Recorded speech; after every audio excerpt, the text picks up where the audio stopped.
Good morning, everyone. My name is Genevieve, and I'm here to teach you some Qigong.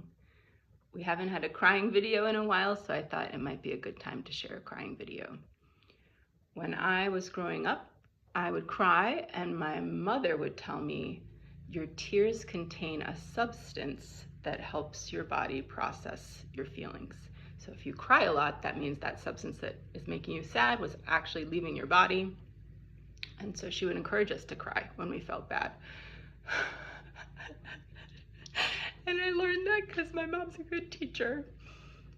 And I do believe in science, you guys, but I never checked the science behind the tears thing because I just want it to be true. And I feel from my own experience it is true. So if you have been feeling like crying,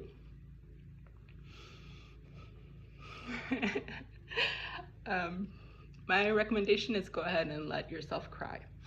So this video is about letting yourself cry and some things I've learned about how to help yourself feel better by crying. Okay, so crying is Qigong. You can actually imagine that the feelings are like a flowing form of Qi, and as they pass out of you, either in your tears, or you can open up the bottoms of your feet and let the stuff run out of your legs from your whole body. Also, if you have your head down like you're shaking and you're down like this, you can open your third eye and just let stuff fall out of your brain. Another thing that helps me is a soft surface. This is a blanket given to me by my friend S, actually given to my spouse by my friend S. And you can grab it and you can keep it on your lap. If you're doing work Zooms and you can't cry, just like keep it on your lap and like grab it really hard. That helps me. And then I love rocks. So this is a rock. It's called a banded agate. It was given to me by my brother. And so what I would do when I'm crying is I would just hold the rock. And I would maybe pat it or caress it like a loon. But it would actually make me feel better and it would help me feel less alone. I also have this rock. I don't know if you guys can see this. This rock says hope. This was a gift from my friend Kay at the end of a long program where we were learning about our mental health and how to take care of ourselves. And this rock has covered some miles. This rock went to the East Coast when my friend's dad died. And I actually intended to give it to her, but I lost it in her house. But she later found it. And my expectation was that she would keep it, but she returned it to me. And I'm grateful because I could use it right now. I also will use both rocks. So like one in one hand, one in the other, and just like grip them. And if you put your hands together, if you're crying really hard, you can put your hands together, kind of like stabilize.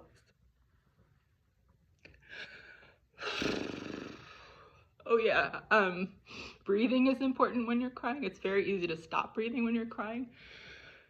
So when I'm crying, sometimes I deliberately do like a huge exhale with the blubbery lips.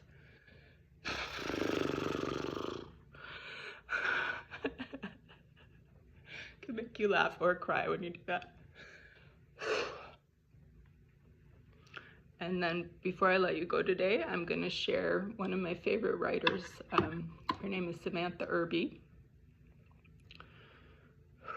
She has recommendations. Every month she sends out a newsletter called Hell Yes, Brother. And it's all the things she recommends that month. And sometimes at the end of the year, like the New Year's season, she also shares some recommendations. And I cannot remember when she did this, but at a certain point she recommended her favorite toilet paper. And her favorite toilet paper is called Charmin Ultra Strong. I have some right here. And she didn't express how you are using this. Maybe this is used in a certain way, but maybe this is also for crying. So I indulge in this. This is not my day-to-day toilet paper. This is my special crying toilet paper. And if you're, like I said, you're at work, you don't want to cry in front of your work colleagues and so forth, just keep some of this in your bag, because then you can go to the restroom. You don't have to use their shitty toilet paper. Oh, it was a terrible pun. You don't have to use that office toilet paper. You can use your own. And just let yourself cry a bunch.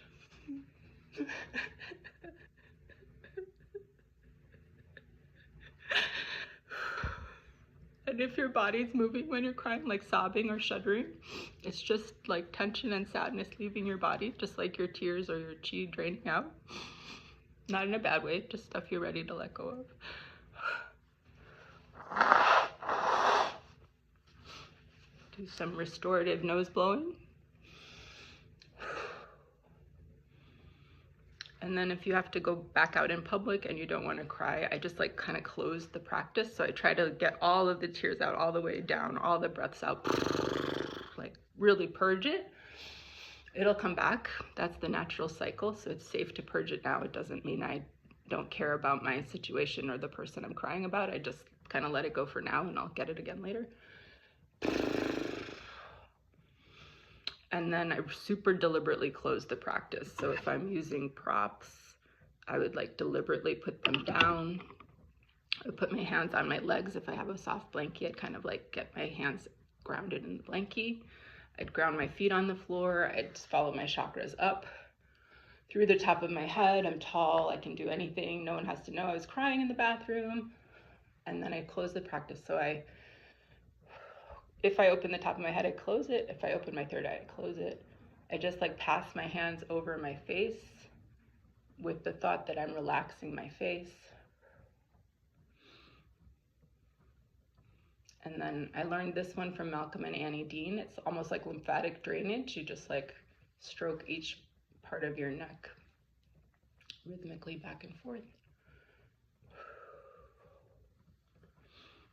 And the thought there, it's science and Qigong. You're taking like the lymph from your system and pulling it down towards the lymph nodes, which are all over this part of you so they can process it. In Qigong terms, you're kind of taking the Qigong that you like loosened up by crying. You're kind of helping your body take it out. You're bringing it from higher to lower in your body. So it's easier for it to drain out through your feet.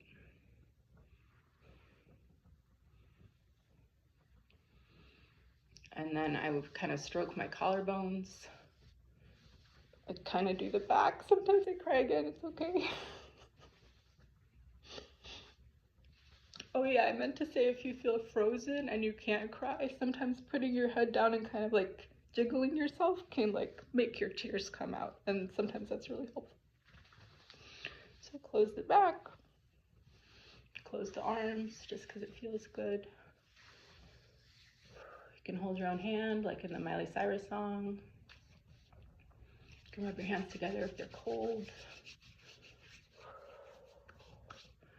Then come back here. I usually do a heart moment where I just think about my heart. I'm like, my heart is sad, but we can keep going. I wrote a song with the line, it says, my heart is broken, but it still works. And then you kind of stroke chi down into your danshan. Your danshan is very powerful when you're crying. It's kind of like, almost like unaffected. It's just like, yep, you do your thing. We'll be here. You are super strong. Crying is not a problem. And you might be able to see I'm like kind of doing like one hand's going one way, the other hand's going the other. And that kind of feeling like your danshan is moving also kind of helps, at least me, feel like I'm processing stuff. And then I would stroke down my legs, which is really nice if you have the blankie. You just like stroke down the blankie with your legs inside. It feels really good.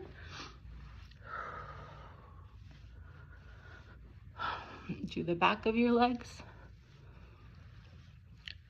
And if you are a person who's attached to your feet, do your feet. So what I do for my foot is I run my entire hand over the front of my foot. And stuff's kind of like going out through my toes. And then I grab my Achilles tendon, not too hard. This can, if you've been crying, this can actually hurt like hell, but I just kind of like gently pinch around my Achilles. And if you don't feel attached to your feet, there's no need to do the foot practice. Okay, and then I do the other foot.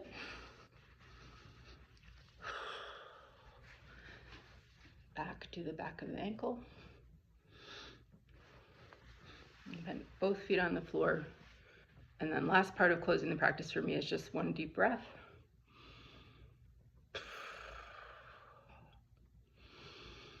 Maybe more than one. And if when you do that big deep breath at the end, you just start crying again, if you can, just keep crying and crying and crying until, and do this like cycle until you feel like you are actually kind of in a peaceful spot when you stop.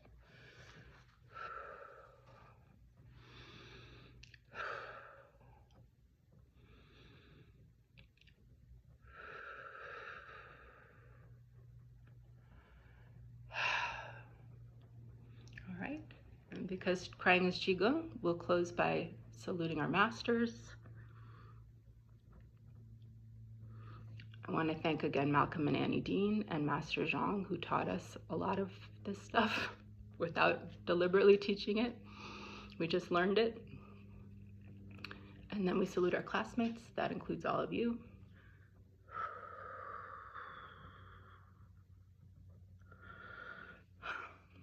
Okay. Take care out there. Leave me a comment if you need another practice, if you want to learn how to do something else.